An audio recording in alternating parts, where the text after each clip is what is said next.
So I recently saw a video by DrCarrol, famous physicist, and as far as I know, he's an atheist.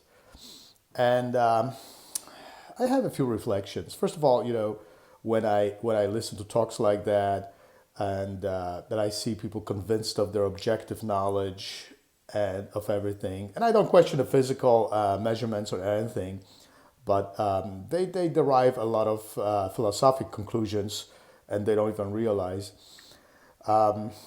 And especially when they talk about evolution and all the stuff that the typical materialistic naturalistic worldview will propose.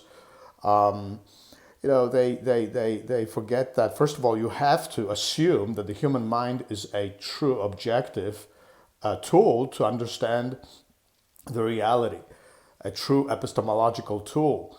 And if you assume that evolution is true, then you don't know that. If it is a side effect that it was just causing our survival, then you don't know if the human mind is a true epistemic tool. So first of all, that's the lack of acknowledgement of that issue.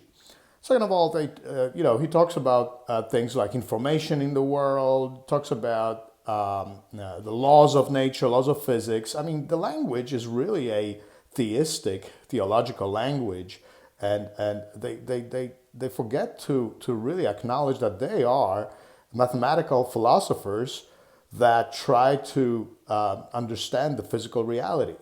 So that's another thing.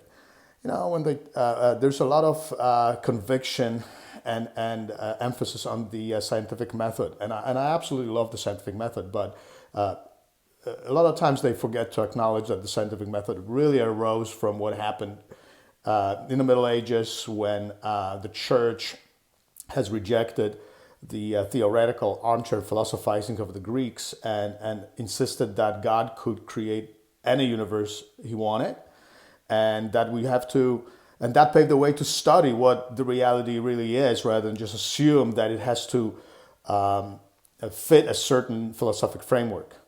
Finally, talking about the evolution and the start of life at the vents, DrCarrol says that, oh, life may have started at the vents at the ocean, without acknowledging that water can hydrolyze organic molecules and prevent their functionality so easily. So did life start like that in the water? I don't know.